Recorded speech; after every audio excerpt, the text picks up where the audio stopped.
Well, I'm Hope here at Crafty Hope. Welcome. It is time for the week 39 mixed media prompt project for hashtag Crafty Hope prompts. I'm going to explain a little bit about that and then get to it. I'm going to go ahead and also tell you I'm currently out of town. I have pre-recorded this and I'm hoping everything goes up without a hitch, that all my posts, my Instagram, whatever, that sharing this go off without a hitch. And if you do leave a comment, it may be a couple days before I get back to you. So please excuse me. I'm very probably swamped, so I'm doing everything I can to try to juggle all the things and get this all done so that nobody gets behind. So Crafty It Prompts is a challenge I created. I began back in October. That's how I'm on week 39, in which every Monday I draw 3 prompts from a list I created of 156. I'll have a link to that list below if you just want a really long prompt list. But so every Monday I'm drawing those 3 prompts and then altering a playing card. This is the playing card I altered for week 39 this week. Later on, I can use these prompt cards in other ways to draw them and, make other projects. Then on Saturday of each week, I take those same 3 prompts and I do another project so that, I'm branching out, doing more than just cards. So, and those can vary between different things, art journal pages. I've done jewelry here recently. I said art journal, didn't I? I've done assemblage projects and like canvas wall hangings and tags, which is what we will be doing today. So for week 39, as you can see, our prompts are coffee or walnut ink, RubOn, and stickers. So let me tell you what I have pulled out. Not really a whole lot. Well, a little bit. Where is my, I've got a little yogurt container here that has dried up instant coffee in it that I can pull in. I also have some more instant coffee crystals off to the side if I need them. For walnut ink, if I want to use that instead, I do have walnut ink crystals that I have made this dropper bottle of walnut ink, and I just discovered that I had also made a spray, so I also have some walnut ink spray in this little bottle if I want it. So either of those, I will bring one of those in somehow. For RubOn, I just grabbed got one of these Tim Holtz remnant rubs that I will possibly use, and then this is from Seven Gypsies. These are a little bit different because they're on this like crackly paper type thing, and for me, rub-ons can be a focal, but they can also be like, just for me, they tend to be backgroundy things. So that's more than likely all I will be doing with the rub-ons. But because I have so many of them, I'm gonna use them, and that's the key. So for sticker, all right, I have several things gathered. For one thing, I wanted to show you that I think I mentioned in my video last week when I made the card, that you can make your own stickers with labels and maybe a jelly print or just doodling or whatever. And that's what this is. Are some jelly printed just labels. These are like little tags from the Dollar Tree. These like circle ones, these are like label ones. Here's like a big sheet of them where I pulled off the excess, and so I have these. I probably will not be using these today. Look at these, they are all stuck all over the place. Another way that you can make stickers besides that is to use a Xyron machine. This is a disposable one, and I might be using it today because I have got a stamp and a piece of paper that I may try to see if I can use this. It's been a long time, and I have 2 of these boxes that I picked up forever and ever ago, so I don't know if they still work or expire. I don't know. We're gonna see. So that I also remembered that I had that big box from Your Creative Studio that I unboxed. I'll put a link up here to that video, and there were a bunch of stickers in there. So these especially I really liked. So they're peel off back stickers. I'll have to mess with that. There's also these that could be pretty little background stickers or focals even. So I have plenty of sticker options. So I'm, like I said, I'm gonna do a tag, trying to keep it as concise as possible, but since I am going to be out of town, and just do something short and sweet and happy, and I hope you do the same. All right, let's get to it. No surprise, I started kind of with some collage, and I did decide to use a couple of my homemade stickers here, really just to get some color on the background because I knew I was going to do other collage over the top of it, and for the most part that wasn't going to have a whole lot of color, and that was specifically because of the coffee and walnut ink prompt. I knew wouldn't work great on that craft paper tag, so I'm using papers that have like little to no color. I'm also making sure they don't have a huge amount of texture to them or words, because I knew that most of the stickers and rub-ons that I had pulled out have like words and stuff on them. So I felt like that was going to be too much texture. So instead I picked out scrapbook papers and those homemade stickers that were mostly plain with just a little bit of something going on in them. This blue paper here, it's one of my favorite things. It has that little bit of like a sea green, blue green color, and that's about the only color that goes on this card besides those homemade stickers. Now this thing that I'm adding is really neat. I think it's some kind of pattern. You can see it's kind of see-through. I don't know if it's for like embroidery or something else, but I thought it was super neat. So that went on there because it just had a tiny bit of texture. Y'all, I've sped this up a whole lot. I'm using acrylic matte medium to put this down because I knew that would also seal the top of this so that things wouldn't peel up when I add the rub-ons and stuff like that. So I'm going in with this 7 Gypsies one first. You can see it's another ad like one like I used on Monday. And this time I'm going to rub it the right way. So, and just like my card on Monday, I'm really just trying to get the texture of these rub-ons. Like I said, I wanted it kind of in the background, nothing over the top. I'm not going to use it for the most part as a focal. It's really just going to be texture, but you can see that that paper that I collaged down needs texture. It's kind of just plain. It needs mark making and texture, and that's how I'm using the rub-ons here. If you have suggestions of other ways that you could use rub-ons, let me know, because all I've got so far is as a focal or a background texture. So I'm interested to see how y'all have been using these this week on Instagram. Remember, if you do play along with this challenge, to use the hashtag Crafty Hope Prompts, and also please tag me. There's been some kind of, I don't know, especially on Instagram, me searching the hashtag is only showing me top posts or most recent top posts and not all posts. And I like to see everything everybody makes. And I don't know why Instagram thinks I wouldn't want to. So it's very frustrating. But if you tag me, more than likely I will see it, unless for some reason I get too far behind. So please, like I said, I'm out of town. So please excuse me and forgive me for all of that. All right, so I have gone over to the Tim Holtz Remnant Rubs. These are much more sticky, so like if I touch the back of that, in fact, in one place I do, and I get some of it on my finger, and it does come off, but these are much more sticky than those other ones I'm using, but that also means that they work great to go on here. So I'm being very careful in how I get them on here, and again, I'm just using it as texture and rubbing it on. And again, I'm using my bone folder to do these rubbings, but you could use a popsicle stick or anything that's, you can hold in your hand and kind of press down. So a butter knife or a spoon edge or something like that would work. So here you can see I had to kind of peel off the side of that rub-on because it wants to come off all together. So just, especially when you're using these stickier ones, just make sure that you get what you want from it.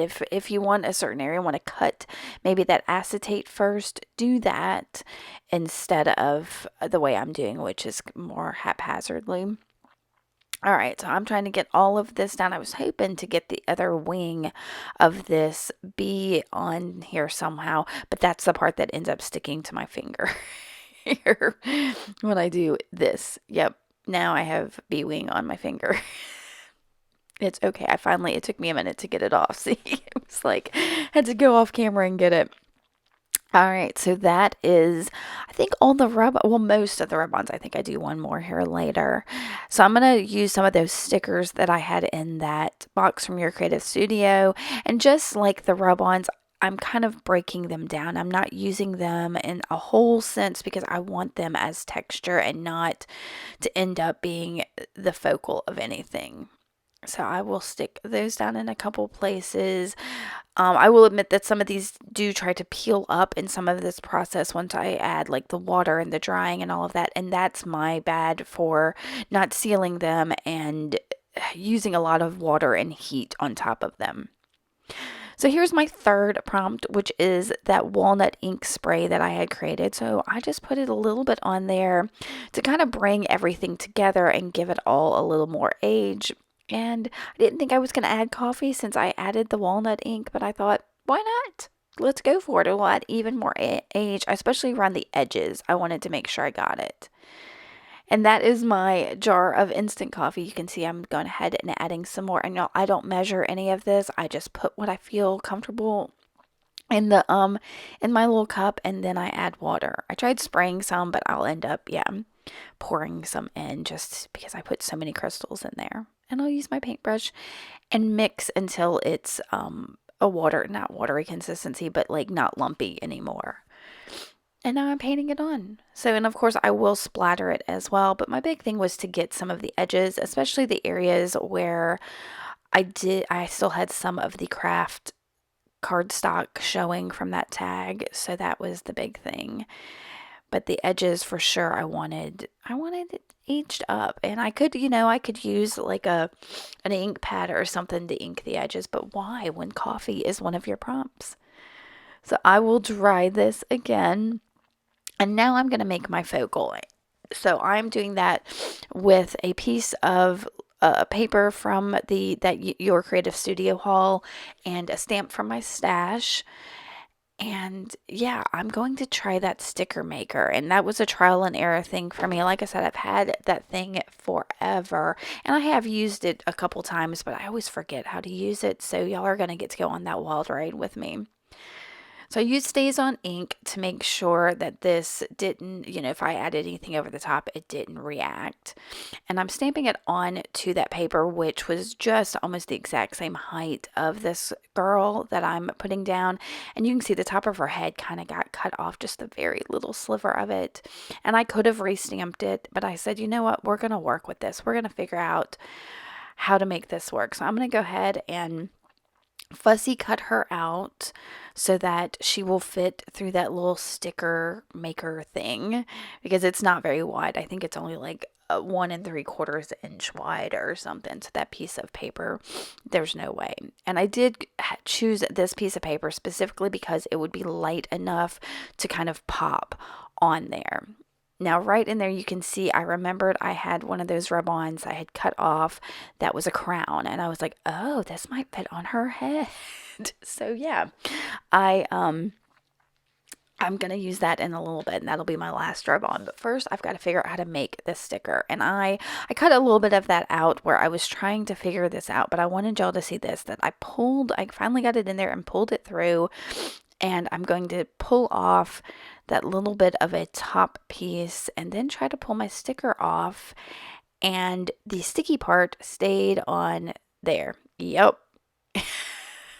So I'm going to do it again because I was like, well, maybe that stuff that was there on top is old, maybe something. So I'm going to do it again. Put my image in my little sticker maker, pull that tape through and tear it off. And then I noticed that piece on the top says rub. So yes, y'all, I'm going to go ahead and rub that to make sure that the sticky stuff sticks to my image. So once I have rubbed that pretty thoroughly, use my bone folder, my hand, all of that, I will peel off that top part again, and I'm going to rub it again. Because I was like, I don't know that that's stuck yet. So I'm going to do some more rubbing again just to make sure I get it all stickerized. It may be time to use some more of this. So maybe I can buy some fresh stuff. And I'm going to stick her right down onto my tag there. And y'all, I love that. I've seen other people do stickers, and like I said, I've used that sticker maker before, but I forget how cool it is. So I need to maybe make some more stickers, and that's kind of why these prompts are so important, is it gets me to use these things like this. So I did take that little crown rub on and rub it right there at the top of her head. And so now she has a crown. Now, to make her stand out just a little bit more, I'm going to go around her with a Stabilo all pencil, and that's going to include the crown, and that will help integrate that crown a little bit into her head, because it's all got the same shadow around it. I'm using a pretty tiny brush to do that with some water on it, and yeah, and I'm trying not to get onto that paper. Now, once I get this done, I'm going to realize that I also need a sentiment. And y'all, I'm going to pull out my snarky stickers. I hardly ever use they're from Tim Holtz. I often feel like they're a little mean. But I guess it depends on the mood, because sometimes they're not so mean. They're just what you need. Oh, I forgot, because she is royalty now. She needed some gold. So I've got my Liquitex gold ink, and I'm going to splatter it on the card. I'm going to do my best to avoid getting it on her. I think maybe I got a single spot on her crown, but not really anywhere else. And then I'll dry that. Okay, so now I'm coming back in with those snarky stickers, and I found one that said, "It's a beautiful day to leave me alone." And yeah, it's a little mean, but she's got her back turned, and I thought, oh my gosh, that's perfect. That's what she's trying to tell people, is leave me alone. But I thought the white sticker was going to be too much of a pop, so I wanted to darken it up, and I decided the walnut stain might be the perfect way to do that. So I put some in my little palette and added a bunch of water to water it down even more, so it didn't just turn it dark brown. And you can see I tested it on one of the little strips I cut off of the sticker. And so I'm going to just put a line of that walnut ink across the sticker there. And because it is water reactive, if it had gotten too dark, I'm sure I could have added a little more water to the sticker and lightened it up, but it's fine the way it is. I wanted her to be the focal and not the sentiment. So I did dry it. I had to hold it down and all kinds of stuff. And because I did add the water and everything to the top, that kind of takes away some of the stick. So I'm adding an Uhu glue stick to the back of it to make sure it sticks. And just like her, I'm going to also go around the sentiments, now that I've made it two, go around it with my Stabilo all pencil and again activate it. Once I get it activated, I look around on my desk for some fabric. Y'all, I've got fabric all over my desk because of my iCads, which are stitching, and I keep like tearing off excess fabric. So I've got all kinds of fabric, and I found some that would have been perfect, but I cut it down too much, and so I had to start over and get another piece of fabric because I don't know what I was doing. I was like, yeah, cut it again. And when I cut it again, it was like so off. I was like, no, that's too little. So I grabbed the second piece, and I'm gonna try to tear it, and it gets, it did not want to tear in that direction. So it gets super wild and I don't know, pretty awful. So I tried to tear it from the other direction. And so it's super frayed and crazy, which is fine because it's going to end up adding a lot of texture to this card. I will get it trimmed down and form a lark's head knot. So I fold that in half, insert it, and then make my loop. And y'all, I always do it the wrong way and then turn it around, and I had it the right way the first time, but no. And with that, I will finish this tag. I hope you have enjoyed this. Like I said, I will get back to your comments when I can. Give me a thumbs up if you like this. Make sure you've hit that subscribe button, and do ask any questions if you've got any. I will get back to you as soon as possible. Thank you for coming and spending this time with me, and I will see y'all on Monday with 3 new prompts. All right, guys. Until then, bye.